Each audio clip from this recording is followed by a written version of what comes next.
Good morning. Welcome to Top of the Morning by Mint, your weekday newscast that brings you 5 major stories from the world of business. It's Monday, February 3rd, 2025. This is Nelson John. Let's get started. US President Donald Trump has implemented tariffs on imports from Canada, Mexico and China, citing a national emergency related to drug trafficking. Starting from Feb 4th, imports from Canada and Mexico will see a 25% tariff, except for Canadian oil, which will see a 10% duty. Chinese imports will incur an additional 10% tariff. These tariffs are expected to increase prices in the US, potentially driving up inflation and slowing economic growth globally. In response, Canada has already slapped a 25% tariff on US imports worth 155 billion Canadian dollars. Mexico and China have also promised retaliatory measures. The move has sparked concerns of a potential trade war, with Trump suggests that he might extend tariffs to other countries, including India. This could fundamentally alter global trade dynamics. And Madhavan details about how Trump's latest decision to impose tariffs and how it could affect India in today's primer.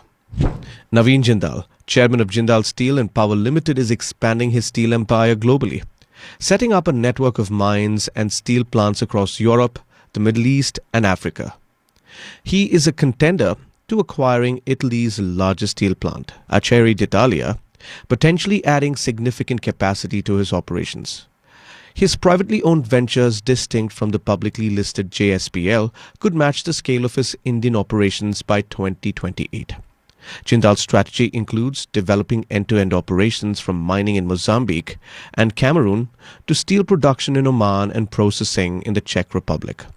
This expansion has raised corporate governance concerns regarding potential conflicts of interest with JSPL.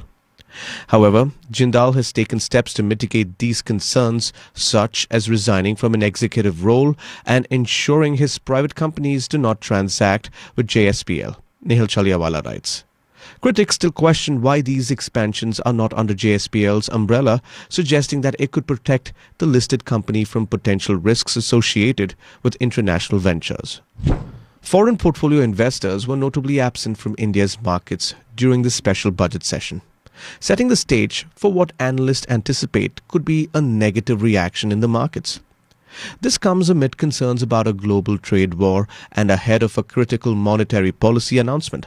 Analyst Ram Sagal spoke to suggests that the government's focus on boosting consumption over capital expenditure and fears of an expanding global trade war might have spurred FPIs to adopt a cautious approach.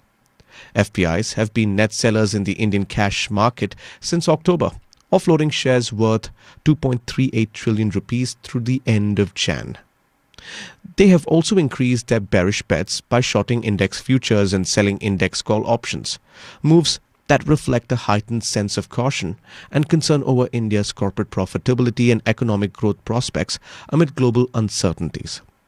On the eve of the budget, FPIs significantly increased their short positions in Nifty and Bank Nifty call options, indicating a strong bearish stance. Recruiters are skeptical about the union budget's plan to reduce migration by boosting job opportunities in rural areas and Tier 2 and 3 cities. Devina Sen Gupta spoke to recruiters who argue that unless there's significant development in these areas, the pull towards India's 30 biggest cities will continue due to better employment opportunities and higher wages. Finance Minister Nirmala Sitharaman emphasized in her budget speech that the aim is to create enough jobs in rural areas to make migration unnecessary. However, recruiters like Aditya Narayanan Mishra of CIEL HR Services point out that economic growth remains uneven across the country, with specific industries concentrated in certain states like Gujarat, Tamil Nadu and Karnataka. This makes migration inevitable as job seekers move towards these hubs for better prospects. While the government plans to develop global capability centers in smaller cities to ease the strain on major urban areas, recruiters call for more concrete plans on how these and other job creation initiatives will be implemented.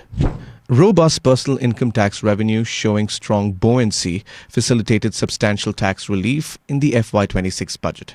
Finance Secretary Tuhin Kanta Pandey highlighted. In a post-budget interview with Rick Kundu and Girish Chandra Prasad, he explained that this would help counterbalance the effects of the recent tax cuts.